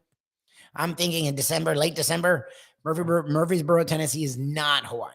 So Defo and I have talked a lot about this bowl already, because it does feel like one of those. No, man, Mayo has grown as a broadcaster. If you listen to some of the early shows, he would lose and he's gotten good at going to break, coming back from break, throwing out topics, hosting a show. Mayo has grown in his ability to be a broadcaster. That was what I was saying, Mr. Jim Sarney. So anyways, that bowl is something we pay attention to every year, and this year's no different. Middle Tennessee State, because both teams on the field wise are usually similar, decent teams. So you look at what team is going to really take it seriously, and what team's used to that vibe and what team is not. And this year, that is one of the bowls we're watching, because it feels like Middle Tennessee State is going to be very out of place in Hawaii, where San Diego State will be right at home in Hawaii. So it won't be anything new for them. They've been partying. They're in San Diego. You can't tell me San Diego State doesn't party. I mean, Middle Tennessee State may party, but I don't think it doesn't feel like it's on the same level as a San Diego State. So when those kids are at New Year's in Hawaii, it feels like they're going to have a little bit more fun than those San Diego State kids. So we'll see. But that's one we're paying attention to. Again, the Bulls kick off this Friday. College football will go all the way. I think there's bowl action every single day until early January, when they take like a week between the playoffs and the championship game. We'll talk more about that at 8:20, as Antwan Staley, who's covered college football for a long time, covered the NFL now, is the beat writer for the New York Jets for the New York Daily News. He'll come on. We'll talk a little college football. We'll talk a lot of NFL with Antwan Staley at 8:20. So I'm just throwing that out there. I talked a lot about the Miami Dolphins. They have now lost 2 in a row. It feels like, whether it's pundits or fans, the sky's falling. McDaniel doesn't know what he's doing. Tua's back to sucking. The defense is horrendous. All have parts of truth in them, but Tua's played poorly the last 2 games, but there's reasons for it. The defense is not as good as I'd like it to be, but they actually did keep the Chargers off the scoreboard. The Mike McDaniel is at fault for pretty much most of it, because he hasn't changed the game plan, but it is year 1, and he's been good even already in this year, changing the game plan between games when things were starting to not work. And it feels like that's what's happening now for the Miami Dolphins. And I think that you will see them be a little different. The Bills, I don't know. The weather's going to be atrocious. is Buffalo, and the Bills are really good. So that I don't know what to do with. But the last 3 games is where my focus is. And I think the last 3 games, you're going to see a different Miami Dolphins. That's not the Patriots and the Cardinals, where your Monday Night Football action. Pats, with I don't know how they're doing it. Well, look, the Cardinals aren't good. The Cardinals, you want to talk about a team that's disappointing. It's not the Dolphins. It's the Arizona Cardinals. Now Kyler Murray gets hurt in that game and has a torn ACL and will be out for the rest of the year and who knows how long. What's interesting there is, do they bring back their coach? Like, Kingsbury was horrendous at Texas Tech, and somehow he got a promotion to get an NFL job. And it seemed like it may work. It seemed like it may be interesting. It hasn't. They're not good. The Cardinals, every year, even last year, when in the first half they were like 8-1, and we have every day another like NFL expert tell us how great the Cardinals were and how amazing they were. They then lost like 6 of 8, and I don't even think they didn't make the playoffs. And they were horrible at the end of the year. Every year, that's what they are. Kingsbury's not a good coach. He's not. So to me, they're under 500. They were 4-8. Now they're 4-9. I don't know how you keep Kingsbury. I guess you can say, look, even Murray getting hurt happened when they were already 4-8. Yeah, they may have won that game if they had Murray. Well, they were 4-8, so they would have been 5-8. That's horrendous. The NFC's not even that good. So they were supposed to be a team that competed for a playoff spot. They're a joke. I don't. That was a weird hire from the beginning, and the fact that he's hung on this long is interesting. And if he actually is not a guy that's fired, I'd be very surprised. I mean, he's not a good head coach. He may be a good offensive mind. He may be a good offensive coordinator, maybe. But he was horrendous at Texas Tech, and he's been horrendous with the Arizona Cardinals, Cliff Kingsbury. I know he has that movie star looks and all that, but the dude is not a good coach. So we'll see what happens with that. We haven't talked too much NFC, so maybe I'll get into that with Antwan Staley. The Giants have come back to earth. They got a tie last week. They lost this week. They got pounded this week by the Philadelphia Eagles. The Packers have been a mess. The Rams have been a mess. The Saints have been a mess. Now you have the Bucks have been a mess. You have had the Niners sort of rise up. You have had the Eagles rise up and play really good football. You've seen the Lions the last 6 weeks. They're 5-1, I think. I think they're 5-1. The last 6 games, you've seen them play much better football. But the NFC overall is sort of So we haven't talked too much of the NFC. Look, the Eagles are a legit contender, and the Niners. Look, the Niners, it's so funny because Brock Purdy feels like that's the kind of thing that would end their season, but he's played really well. He played right off the bench versus the Dolphins, played extremely well. And then this week, with a week to prepare, the Bucks have a decent, their defense isn't as good as it's been in the last few years, but it's a decent defense. Brock Purdy, his numbers weren't amazing, but that offense did what he wanted to do, and they put up 30. The team as a whole put up 35 points. They won 35-7. So Brock Purdy seems to be a guy that's going to just be in that Jimmy G mold and maybe be a little bit more like athletic, make a little bit more plays than Jimmy G makes. And the Niners are legit, but the rest of the NFC, if you look like the AFC playoff picture, there's a lot of 7-6, a lot of 500. The NFC is like 5-8. I'm sorry, 5-9. 4-9, 5-8. It's like a lot of the same records under 500. And then you have the Eagles, and then you have the Niners. So we haven't really talked much about that. I'm sure I will get into that with Antwan Staley a little bit. But my focus is mostly on the AFC, as the Jets are sitting there at 7-6, and the Dolphins are sitting there at 8-5. And the AFC East, which was supposed to be horrendous, again, is not. The Patriots, which I thought was abysmal, they don't have any talent on that team, is 7-6. The Jets, another team that looked, they had a good draft, but it felt like they were bereft of talent, 7-6. The Dolphins made a lot of moves, but you wondered, okay, they could win 7-8 games. Over under is 8.5. Well, they're a team at 8 wins now with 4 games left. So, and the Bills were the favorite to win the whole thing. So the AFC has to turn AFC East. If it's not the best division in football, it's damn near. So it's been really interesting to see. So Antwan Staley covers that. So we'll talk more about that. Later today, I will talk with actor Peter Stormare, and that'll be on our Believe Network. We've been doing a lot of fun things there. We have Brandon Lang each and every Thursday, and he's actually been hot as a handicapper. And I don't mean actually, because he's a legendary handicapper. But what's cool about Brandon is he's just hilarious. He's really fun, and he's out there, and he's crazy, and he's zany, and he pushes the envelope. And then he also happens to be a really good handicapper, and he's been hot for our Believe Network after hour shows. So we've had him every Thursday. You should check out those conversations. They're a lot of fun, and you should check out his picks because he's been kicking ass. Today, I'll talk with actor Peter Stormare. It's funny, he's a name you may not know. He's a face you definitely know. He's been a bad guy in many different backgrounds and in many different films and in many different TV shows and in many different ways. But he's actually a lot of fun to talk to. I talked with him early on in the Believe After Hours shows, and I'm having him again today as a new program, new film out. So Peter Stormare will be my guest today on the Believe Network, so definitely check that out. And also check out the things we're doing on 5 Reasons Sports Network. If you want our South Florida content, we put it on 5 Reasons Sports Network. And again, at 12 p.m. today, Mike Mayo's Lunchbox. It is a different show. We will talk a little bit of sports, but we talk a lot of food. And Mayo's great about that. As much as we mock him for his eating style, because it's like 60-year-old birthday party is the way he eats food. The way he talks about it is very different, and it's opened my eyes to a lot of things. And not only in my own area, which it has. I mean, Arun's Indian Kitchen, which is now one of our favorite restaurants, is something it was down the street from our house and we didn't even know it existed. But just the way to look at food, the way to take in food. I always, broke down food, high money, high level, low money, low level. And it can be fluid. Like you can find really good stuff for less money. You can find really bad stuff for more money.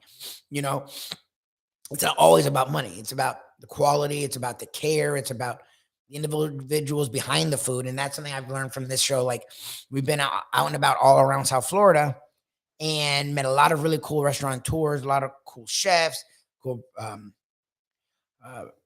proprietors of restaurants who have all these different mentalities, all these different backgrounds, and the way that they attack food is so different. And the pricing is all over the place. It's not always high. It's not always low. So it's been cool. It's really like changed my opinion about food and eating. And so doing that show every day, and we do some degeneracy and we do some sports, but we do revolve it around food. And South Florida's food scene is ridiculously underrated. I mean, you think of great food scenes, you think LA, you think New York, you think Chicago, we think at least New Orleans. If you only don't think of New Orleans if you've never been there, maybe Boston, like really metropolitan areas. You forget Miami is not metropolitan, but you have Fort Lauderdale. You have out west by us with Coral Springs, some of these other areas that have really good food. And then you go north to Del Rey, West Palm Beach. You get down to the Keys. There's just so many different areas of really cool, different kinds of foods. And that's the thing too, is I think we have over 70 different kinds of food, maybe even more down here in South Florida, whereas some of these other major cities, you do get differentiation. I don't know if you get it like us. So the food scene down here is so cool. It is worth adventuring, getting out there and seeing. And I learned a lot about that on Mike Mayo's Lunchbox. Maybe you will too. So check that out today at 12 o'clock. I do appreciate, again, everyone who's found me this morning. I know you're tuning in. You're like, where the hell's Defo? I don't know, Lubie. I'm fine with Lubie. A lot of you are not. And I get that with this voice.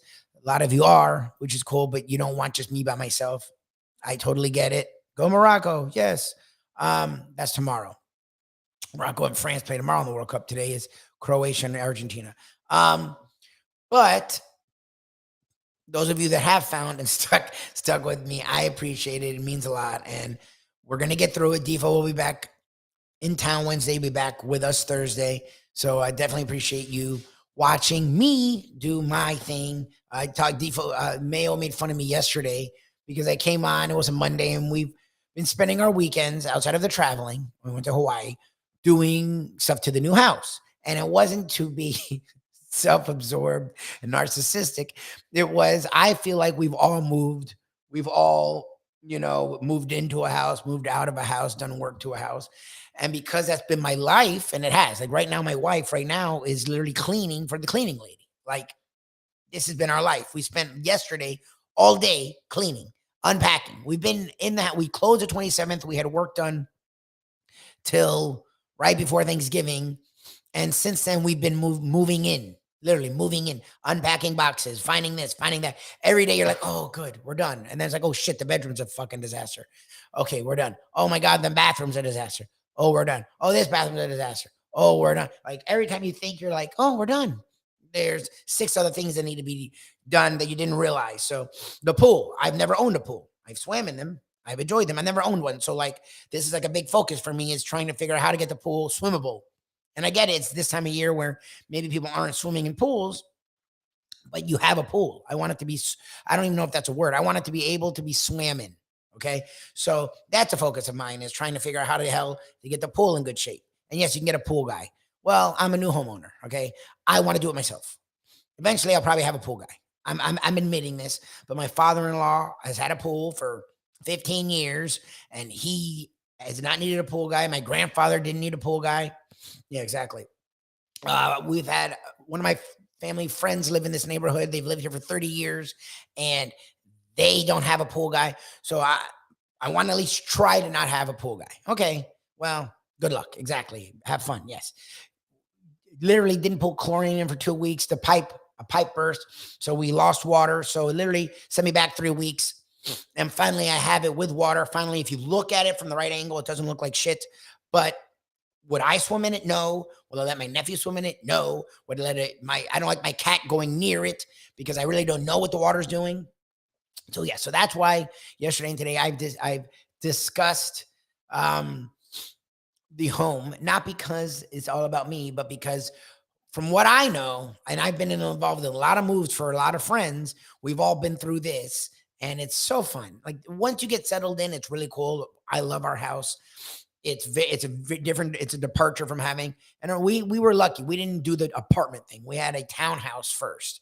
And it was a nice townhouse. We really did a lot of work and we made it ours. And it was in a cool neighborhood, a complex community, whatever the hell you call it.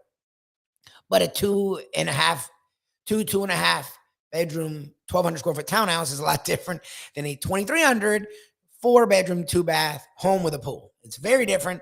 And we're already in the early going of the maintaining it. And I've realized, Jesus, this is going to be so fun. And it's not even each and every month. It's each and every week and each and every day. So worked on the garage yesterday. I've never worked on a garage. My parents' house had a garage. My mom dealt with the garage. We made the garage a disaster. My mom bitched about it.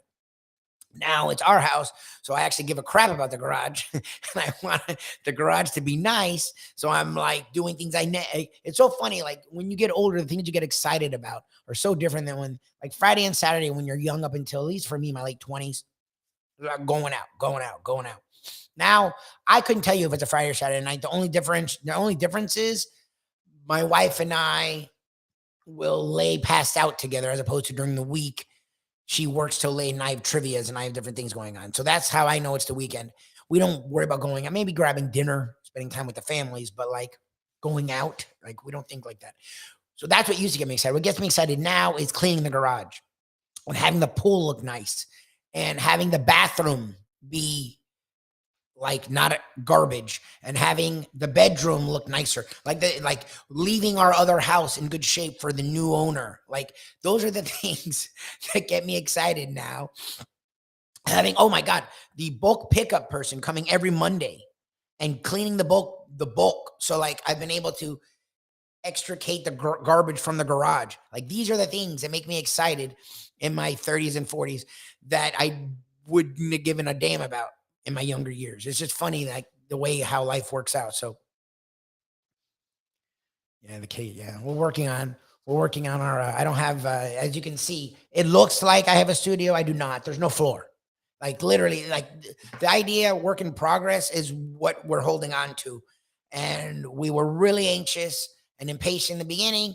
We're now, sort of embracing the idea that, yeah, it's going to come together as it comes together. It's more of a house now than it was. That's a win. So it will be a studio / man cave. This will be my lair. And at least it now looks better than when I had a goddamn baby pen behind me. So small steps, baby steps, as they say. This is the Defo Show. No Defo, just Lubie here on South Florida Live. Coming up in about 5 minutes, I will talk with Antwan Staley. He's covered the NFL for a long time. We first met Antwan when he was covering the Miami Dolphins and the Miami Hurricanes. He moved on to cover the Florida State Seminoles. He moved on to cover the Carolina Panthers. He then covered the Oregon Ducks, and now hit it big as he is the beat writer for the New York Daily News for the New York Jets. So we will talk with Antwan Staley coming up. Do appreciate everyone who's found me, who's stuck with me, and will ride me out till 9 o'clock. Again, at 12 o'clock, we will have Mike Mayo's Lunchbox. We're not out and about anywhere today, and I don't know if he has a guest. I think it'll just be the mailman and myself talking food. And we always have a good time with that. So appreciate everyone who checks that out as well. When we get back, we will talk a lot of football with the one and only Antwan Staley from the New York Daily News right here, the Defo Show. No Defo, just Lubie on South Florida Live. Ponies in Style at Champions, the outstanding simulcasting room at beautiful Hialeah Park. Yes, the grand old lady of thoroughbred racing has never been more vibrant, and you can wager on the races from the top tracks around the country while enjoying a cocktail at the Brass Rail Bar or any of the fine food served throughout the facility. If poker is your game, you're covered in style, and you can play all your favorite Vegas-style games, including blackjack, craps, and roulette, in Hialeah Park's sizzling hot casino.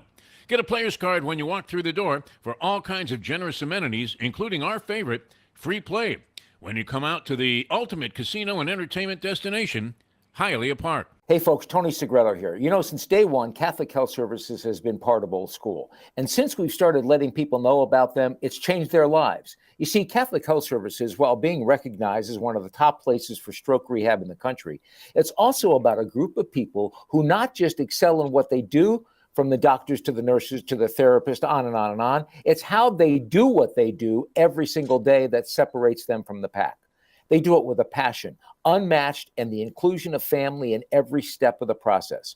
Trust me when I tell you this. If you want the best, unmatched rehab with a special group of skilled, caring people, there is truly only one place, and that one place is Catholic Health Services. These days, we're all looking for comfort anywhere we can find it. Thank goodness for Landlubbers Raw Bar and Grill in the Plantation location, because they are making sure you are as comfortable as possible. First of all, they're not only open for delivery and pickup. All you have to do is go to landlubbersbarandgrill.com for both pickup and free delivery. Their hours have changed a little bit. Monday through Thursday from 3:30 to 10, and Friday, Saturday, and Sunday from 11:30 to 10. You're going to have the best wings in the world. You're going to have a great burger. You're going to have their amazing soups. Again, Landlubbers, Raw Bar and Grill. It's nice and easy. Just go to landlubbersbarandgrill.com for both your pickup and free delivery. Thank goodness for Landlubbers for making you always feel right at home.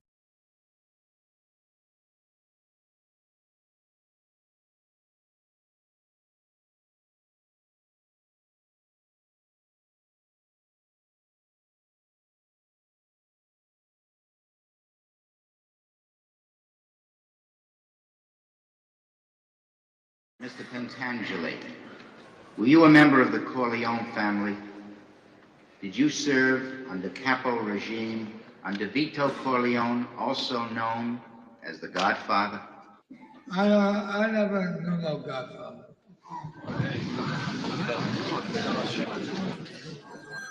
Mr. Pentangeli, you are contradicting a sworn statement you previously made to me and signed. I ask you again, sir. Here and now, under oath, were you at any time a member of a crime organization headed by Michael Corleone? I don't know nothing about that.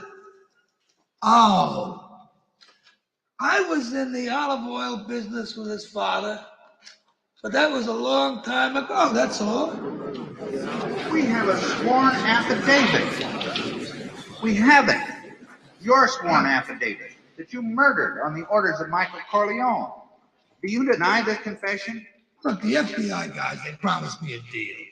So I made up a lot of stuff about Michael Corleone, because that's what they wanted. But it was all lies. Everything. And I kept saying, Michael Corleone did this, and Michael Corleone did that. So I said, yeah, sure. It's now time for the Defo Show.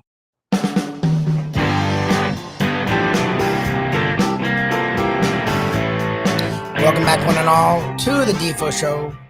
No Defo, just Lubie here on South Florida Live. I'm talking to the gentleman for years now. When he started covering the Miami Dolphins, he's now hit it big in the number one market in the country, maybe the world. New York Daily News, New York Jets beat writer, the one and only Antwan Staley, joining us this morning. Good morning, Antwan. How you doing, my friend? I'm all right. How are you? I am doing well. So last we spoke, the Jets were the surprise of one of the surprises of the season. It felt like they may fall off a cliff. That has not happened. They are still in the thick of the playoff race. They've now changed quarterbacks. Zach Wilson is someone that is on a milk carton. Mike White has been the quarterback. He's been up and down, but he's been getting the job done. What is the tenor around the Jets now compared to the last time we spoke? Well, I mean, they hadn't fallen off a cliff, but they have come back down to earth. They lost three. Yeah, they lost 2 straight and 3 out of the last 4 games, and really hadn't been the same team since Brees Hall went down. I think the injury. They've only won 2 games since Halloween, and I think you try to get the offense going. That's really been a problem, and Mike White has definitely opened up some things in the passing game, and definitely improved the quarterback play there, but.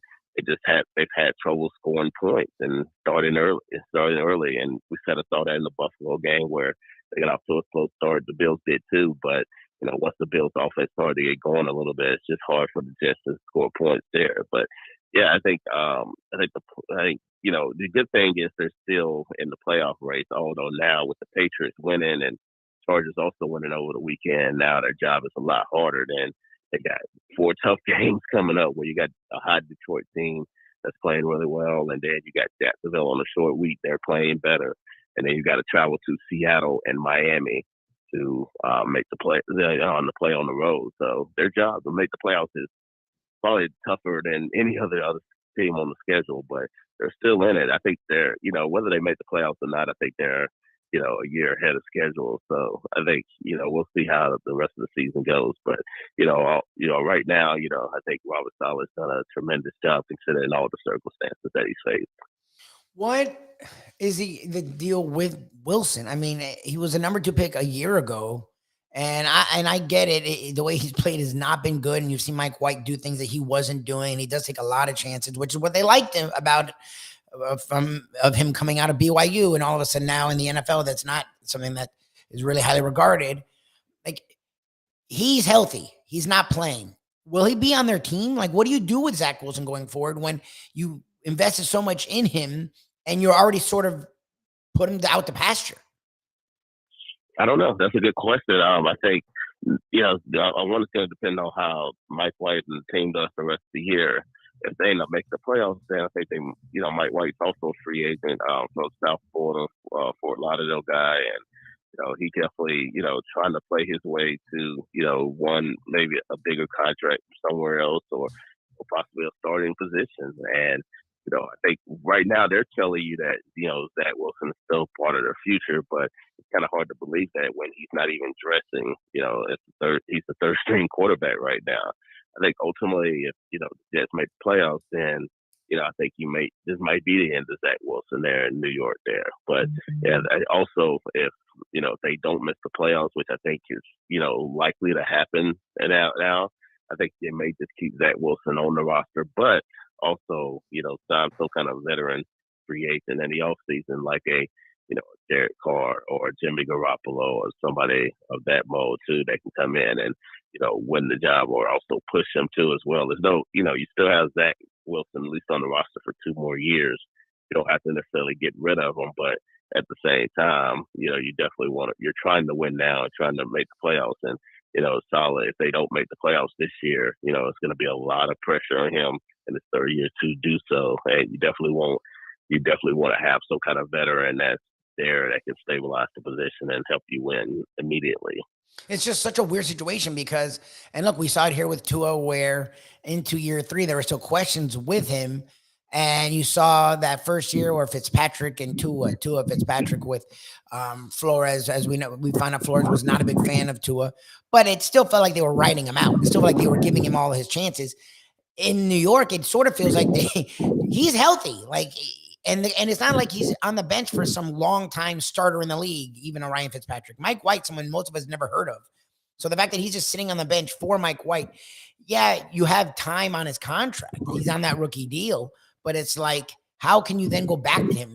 We do know as strong as these guys are supposed to be mentally, they are human beings, and he's been sort of pushed aside. I think it's 2 different situations with Tua and Zach Wilson. I think with Tua, like you saw signs that he was he should be a solid quarterback in the league, or at least decent average to above average quarterback. But with Zach, it's just you're not really seeing those signs. As a matter of fact, I think, his first year, I think you kind of saw some ups and downs. And you're like, okay, he's a rookie. You're going to go through those ebbs and flows, with, Zach Wilson. Zach, in his second year, it seemed like he's taken, more of a step down, like he's regressed. And I think that's part of the issue there. And, footwork and not being a good decision maker. I know he, had a okay game against, the Dolphins when they played, but, of course they didn't have Tua, but, he's not doing what they need him to do as far as pushing the ball down the field, making good decisions and getting the ball in the end zone and making sound throws, kind of what Mike White has done at least a little bit there. So, yeah, I think, it's like I said, with Tua, I wouldn't necessarily as concerned, whether he becomes the franchise quarterback or not. The jury's still out. With Zach, it's just, can he just be a starting quarterback in general? And yeah, like nothing he's shown so far leads me to believe that. Well, you covered the Dolphins, talking about Tua. That's how we first started talking to you, was covering the Dolphins. I know you you still have a lot of Dolphins followers. I know I'll see you tweet stuff about them here and there. You keep an eye on them. You then, because of that, follow, and now with the Jets covering the Patriots, so you've had an eye on the AFC East as a whole. It's interesting, coming into this year, the Dolphins are supposed to be better. The Bills are supposed to be the class of division, but the Patriots and Jets are supposed to be question marks. That division from top to bottom is right now the best in football. The fact that all teams are above 500. What has been the most surprising thing for you when it comes to the AFC East? I think how good the Jets have been so far, like this soon. I know they would be better, but I didn't know they would be this good so soon. I had them winning 7 games. Obviously they spent 7 games right now. They certainly still could. Although I'm sure there'll be a huge disappointment to a lot of Jets fans there. I thought the Patriots would still, would be there. I didn't think they'd be better than the Dolphins, but I thought they would be just, competitive there. And, anytime you got Bill Belichick as your coach, then you're going to, be able to compete there. I was surprised, like, the Dolphins got off to such a hot start, too, early in the year. And, it seems like they've come back down there for a little bit. And now, obviously, they got a big game against the Bills this upcoming weekend where you don't want to go 0-3 on your 3-game road trip there. But, yeah, I think, this hot start of the Dolphins surprised me a little bit in there.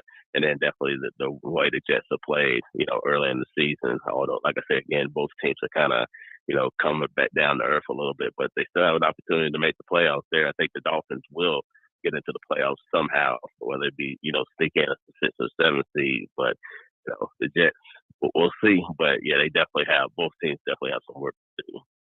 Well, as I want to talk with Antwan Staley, New York Jets beat writer for the New York Daily News, but also covers the NFL and has covered college football for a long time. Love talking football with Antwan. As we take a step back to the rest of the league, it feels like the AFC, when it comes to contenders for it all, NFC, AFC, to me, you have Bills, Chiefs, Eagles, and Niners, it feels like.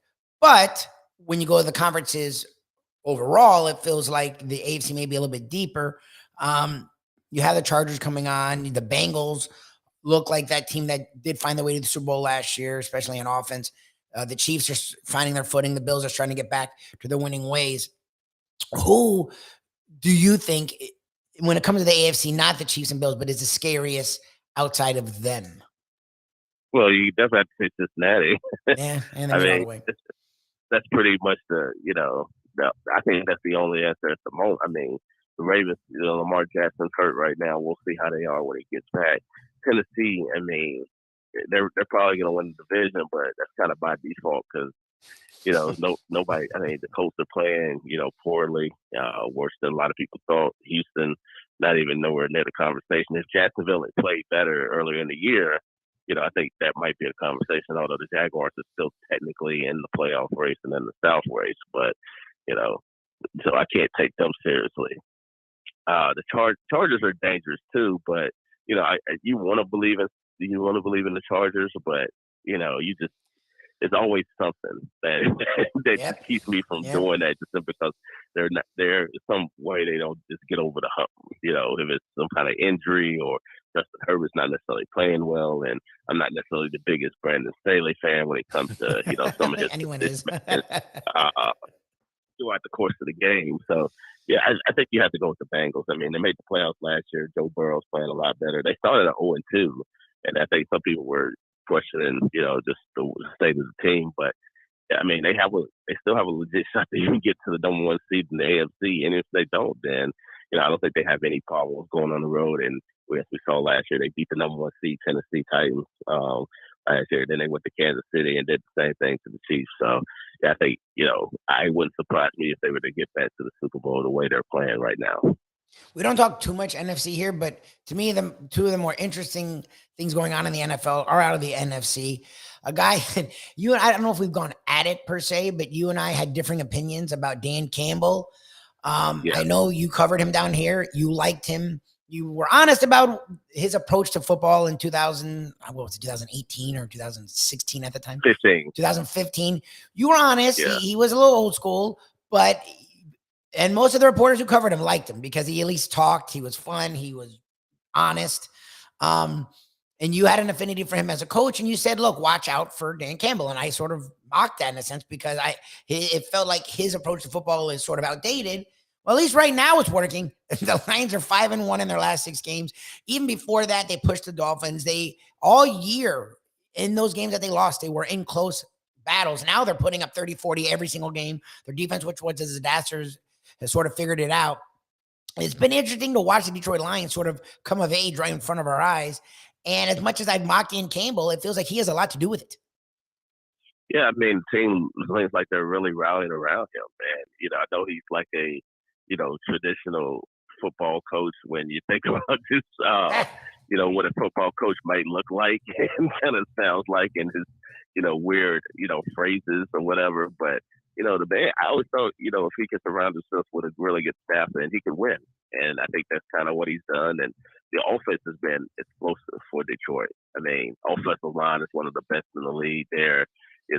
Jared Goff has been, I don't know if a lot of people thought he would be playing at a high level, but he's playing really well there. Jamal Williams has been outstanding at the running back position.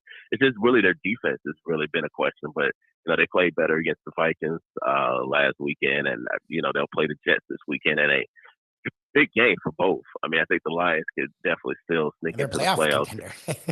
yeah, they definitely could still sneak in, and obviously I talked about the Jets and the way they've kind of been slumping there. If the Jets end up losing, then I have a hard time believing with, the amount of games that they have, 3 games coming up, that they'll be able to make the playoffs, although they certainly could if they went out. But again, if they, if they can't beat the Lions at home, then I don't think anything, shows me that they're going to make the playoffs. But yeah, Detroit's playing really well, and they're the hottest team in football, at least one of them. And I think, the team is really rallying around Dan Campbell and his message. And, you definitely can see the results of that. But, yeah, I've always been a big fan of his. And, I'm glad he's doing well. And it seems like the Lions are really just turned the corner recently.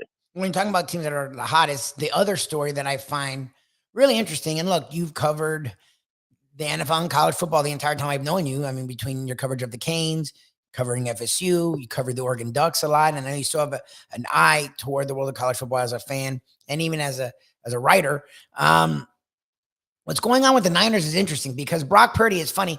The NFL fan is like, who's Brock Purdy? My reaction wasn't who's Brock Purdy. I know Brock Purdy well. He was a guy that was at Iowa State for 25 years, and he was good at Iowa State. And he was between Breece Hall and Brock Purdy is why Matt Campbell and Iowa State had a lot of success for like 3 or 4 years in a row. So it wasn't a random. Like I had heard of Brock Purdy, but even at Iowa State, he was one of those guys that was college quarterback that he's not going to be an NFL guy.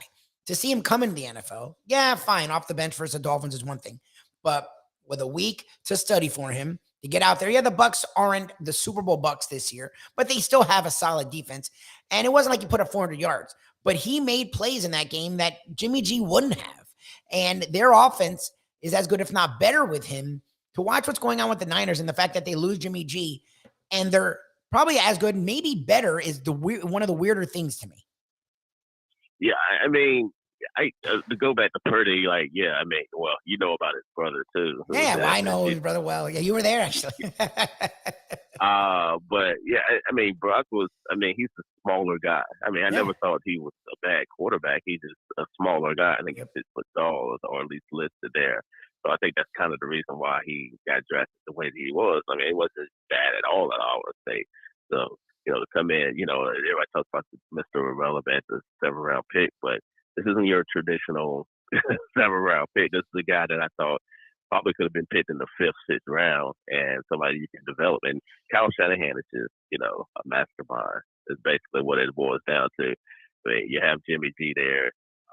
I mean, you have, he wasn't even the starting quarterback at the beginning of the year. So, and then now you have this guy coming in as a rookie and producing right away and athletic. That's the main thing. You talked about the difference between him and Jimmy Garoppolo. I think, Brock Purdy has definitely been, athletic, kind of what they expected Trey Lance to be before he ended up getting hurt. And he's definitely been able to move around the pocket, made some throws there. And I mean, they're giving him, you could tell they're giving him more and more to play with. This is not traditional rookie where, they're scaling it back. But yeah, we'll see how long this continues. But it kind of reminds you of when Tom Brady first took over for Drew Bledsoe in a way, although I know he wasn't a rookie, but it was kind of a similar type thing where a guy gets hurt and comes in and, playing really well. And they're not asking him to be Superman, but they're just asking him to make enough plays to be able to keep him in the game, especially with how great, the Patriots defense was that particular year. It's kind of the same thing with the 49ers. Their defense is elite. They have a young quarterback there.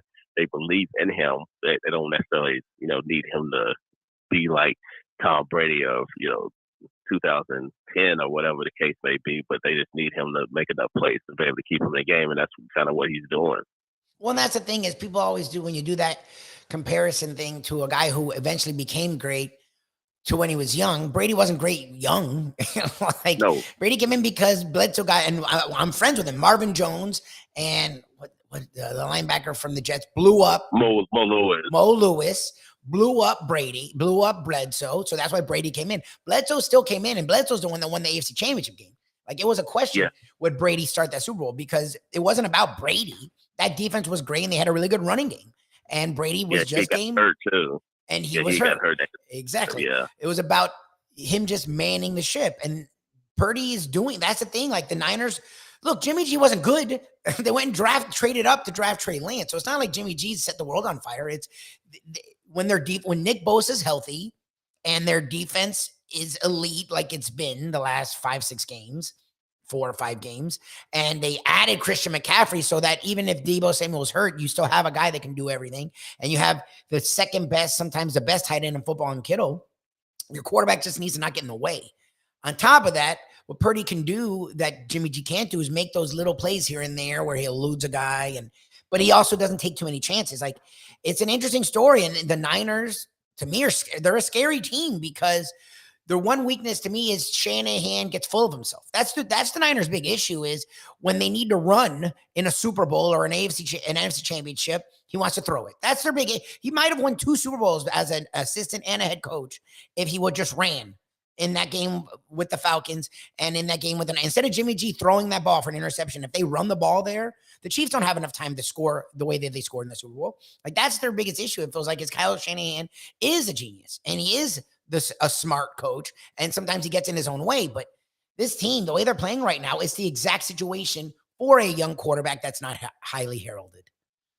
Yeah, I think basically, like, I thought they were the best team when Jimmy G was in there. I thought they were the best team in the NFC. Like, and I know the Eagles have the best record, and they've been playing really well, and I don't want to disrespect them and everything that they've done, but I think we need to see how they play in the playoffs. Yep. And I don't necessarily, I'm not completely sold. I like Jalen Hurts. I think he's could be an MVP candidate or could win the MVP.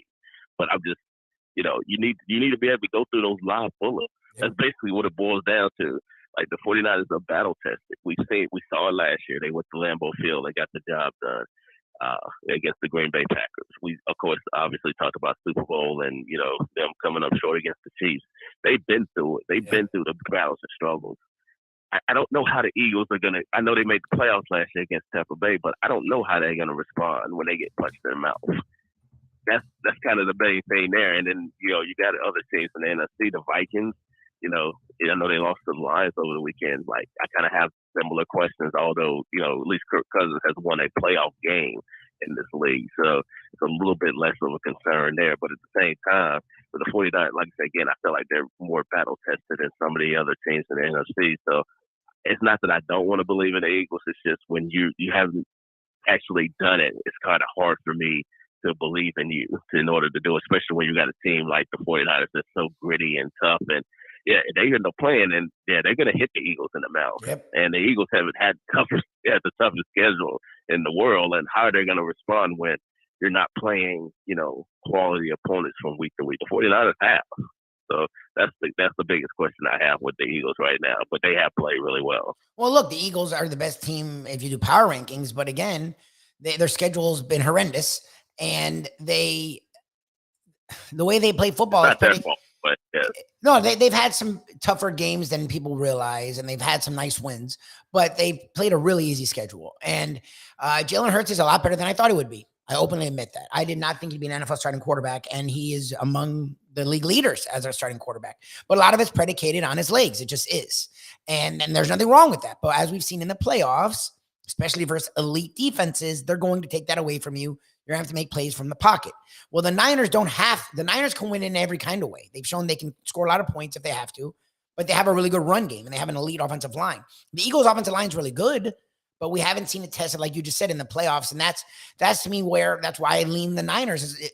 Once Jimmy G got hurt, I was like, uh-oh. But if Purdy can just play smart and not make it about him, that team is super scary. And the Eagles, to me, is the kind of team I could see in that NFC Championship game. But I would definitely, at least right now, pick the Niners. So we'll see how the season wraps up. I do want to talk a little bit about college football, as I love talking college football with you. You've covered it. You watch it. You're a fan of it. It's funny. It always seems to shake out the way it should, quote unquote, whether it was the BCS or the 4 playoff teams. You have the 4 teams that deserve it. But I'm not going to lie, a 2-loss Alabama, and I didn't care about Nick Saban's lobbying, but a 2-loss Alabama team, both losses happening like on the last play, would have been interesting to see in a playoff. They had Hendon Hooker at Tennessee, would have been pretty cool. USC, as much as they struggled, again, as we've talked about, not with you, but we've talked about, Caleb Williams was hurt that game. So if Caleb Williams is healthy and they win, and he probably would be healthy in a playoff because you get so much time between the games, like to see USC, that offense, Lincoln Riley against some of the SEC teams would have been really cool. Like, it would be interesting. I don't know about 12 teams, but to see more than 4. What are your thoughts on the 4 teams that made it and the idea of expansion coming sooner than later? Well, I mean, I think the 2 teams, but obviously Michigan and Georgia, they deserve. There's no need to really get into that, but they both play really well. I think they're the top 2 teams in the country. Ohio State, TCU, on the other hand, I personally want to see Ohio State and Michigan play each other, because one, I get why TCU is in there, and considering some of the other things that have happened, I can't necessarily disagree why they're in there, but I would have liked to see the wood. It seemed like, okay, once the game went to overtime with them in Kansas State, I guess it became meaningless because they were just going to get in anyway. So I'm like, they can't at least move down and then have Ohio State, Michigan play, because I feel like now we're probably never going to see that happen, especially with the 12-team playoff coming. But, I guess it's just a personal thing would be. But, I think, Ohio State, I think it's, they're going to try to end up beating Georgia. And, I think it's going to be a tough matchup for them, too. But, to get C.J. Stroud and to go play that Georgia defense there, I think it's going to be a good quality matchup. TCU's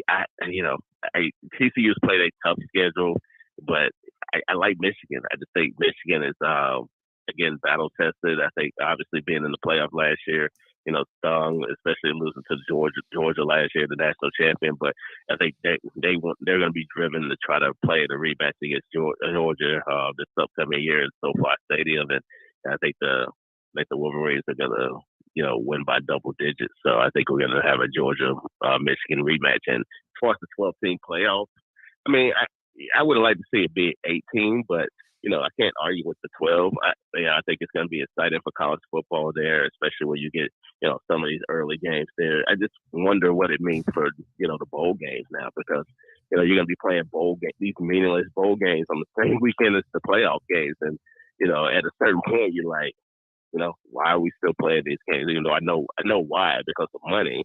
But if you're doing it like that with 12 teams, just why not open it to like have a 32 team playoff or something like that? Because now, like, at least before I was watch some of these meaningless bowl games, but now I'm kind of like, I really don't want to, especially when you got them playing in the same weekend as some of these playoff games. So I think that's going to be the big struggle for college football moving forward once they expand to 12 teams.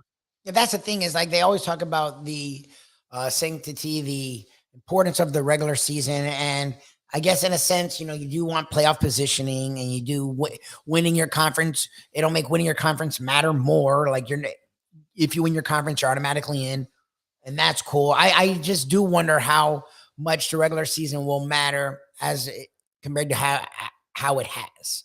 Like the regular season does come down to the last day a lot of the time. This year, we really didn't know Clemson couldn't win, and USC couldn't win, and TCU didn't win. And so we're like, who the hell is going to be the 4 teams? Like if you had 12 teams, yeah, we'll argue about the 12th team. Look, Florida State played really well. At 13, I'd be pissed if they don't get in and a Tulane gets in over Florida State, because I think Florida State would have a much better shot than a Tulane. But the reality is, do I think Florida State's going to beat Georgia? No. Do I think Florida State's going to beat Michigan? Probably not. But Alabama probably could. USC on the right day could. So it's like once they got, I wanted 8. 8 seemed okay. Cool. You get conference champions, you get some wild card. The 12, it's like you're going to have 4 or 5. It's going to be like, yeah, we fight about the last team in the NCAA tournament. And yeah, you had the 1 year of VCU made a run to the Final Four. But the last team in is not a team you usually worry about with the NCAA tournament. And that's sort of what the 12 is to me. It's like those last 4 to 6 teams are like, okay, they're in, but like Cincinnati made it to the playoffs last year. And what was Cincinnati? Like, was Cincinnati going to beat Ohio State or Bama? No, they weren't. So, or Michigan. So it's like, that's the only problem with going to 12. And look, it's about the money. You said it. Like they always get greedy. And instead of just doing 8, they've now made it where you're not wrong. Like I love bowl season because it's more football, but I don't watch the first week. I don't even know if I watched the second week, and I used to. Yeah, I think that's the problem, and I think part of college football now, and I think that's people are probably struggling with that, especially if you're a traditional college football fan. It's becoming more and more like the NFL. Yep. Where you got the NIL, and you got these guys get endorsement deals, and I love it. I think it's great that these players are getting money, and they don't have to rely on the universities to pay them.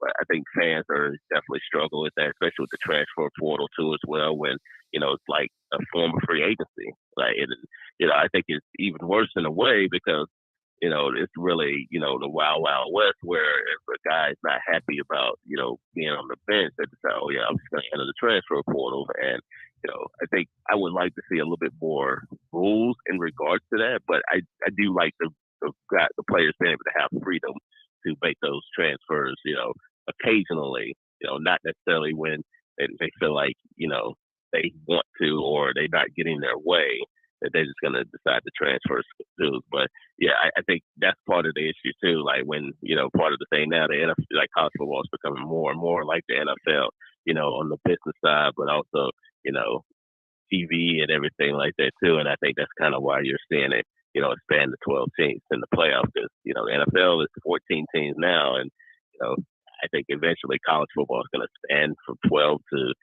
whatever it is. Now, you already opened Pandora's box. Yep. So you might as well just go ahead and just go full all in. Well, that's the thing. That's a problem is once they start, they can't stop. And a buddy of mine a long time ago said that. Like, it was like, I wanted 4, maybe 8. And he's like, yeah, but the thing is they won't stop there. And once and that's the thing that sucks about it all. And the transfer thing's interesting. And I look, coaches can leave whenever they want. So I've always thought it was sort of asinine, the limits they put on the kids. The problem is the kids aren't getting good advice, because there's literally right now, I think over 1,200 kids in the transfer portal. There's not over 1,200 scholarships available. So what's happened is the high school recruit, the JUCO kid, is now mattering less, because you'd rather have a kid that played on a Power 5 level or even G5 or D2 starting level. And then a lot of those kids just assume, well, I'm not happy here, someone will take me. And then they don't. So that's the issue. Is it's not, I don't know right or wrong, but it sucks because a lot of the kids who have a scholarship and are getting free college education, in some places getting paid with NIL and other stipends, aren't getting good advice. And they're like, well, he's mean to me, so I'm going to leave. And you have the right to do it. The problem is they're not assessing the situation properly, and they're just assuming they have suitors, and not all of them have suitors. That's I don't know how you regulate that. I don't know how you fix that, but that's the issue to me, is the kids side of things, where they just assume someone's going to take them, and they go in the portal, and you see a lot of these kids don't find a home. And that's sort of the sad thing to me about the whole new transfer portal. Yeah, I mean, then they're trying to be Division One, and then not everybody. And then you talk about the JUCO, which they still recruiting hard too. So some of these guys may have to go to Division 2 or Division 3, and then you're getting less and less scholarships at that point.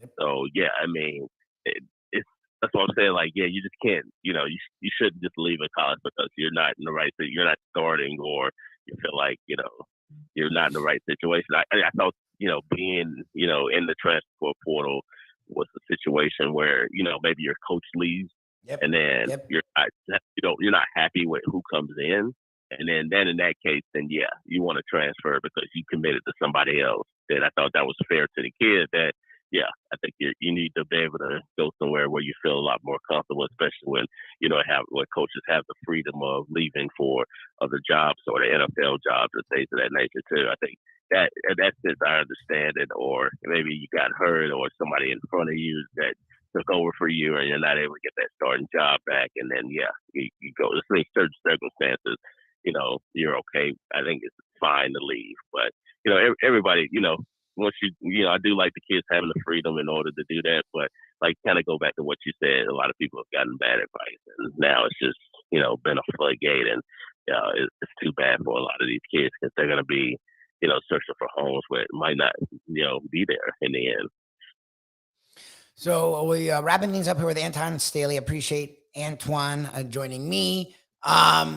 Covering the Jets this weekend. They take on the Lions. You have them at home. Before I let you go, you've been in Miami. You've been in Carolina. You were covering Oregon. I don't know how much you were actually out in Oregon. How have you liked being in New York? And this is, I guess, your first year being there during this time of year. How has December in New York treated you, Mr. Miami? Well, I've kind of been on the road the last couple of weeks. That's even happy. But I was in Minneapolis and then Buffalo, which is well, it's not better. much colder, weather cities.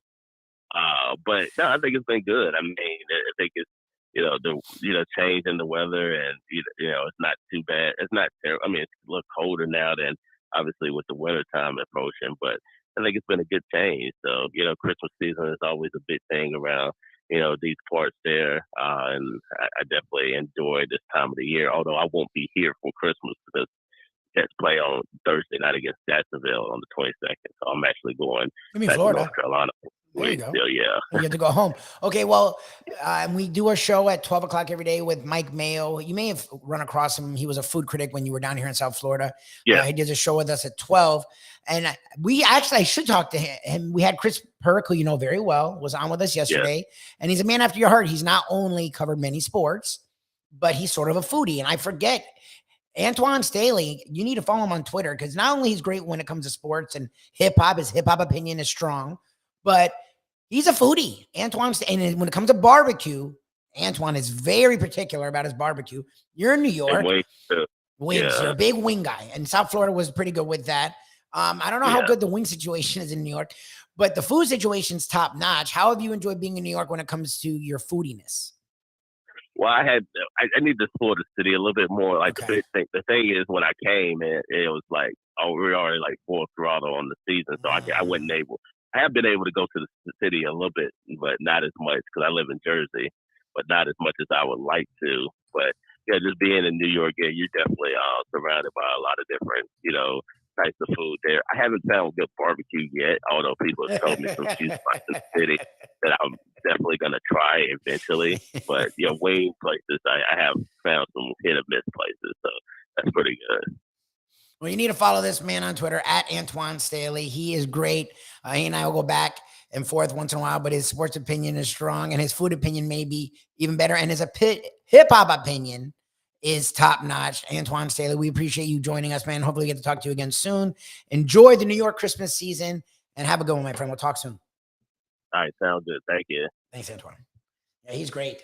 When it comes, he I guess is a gate. I don't know. His background's interesting because he's from Carolina, but he's a Gator. Like he went to UF, but then he also went somewhere else for school. I don't know. He was all over the place.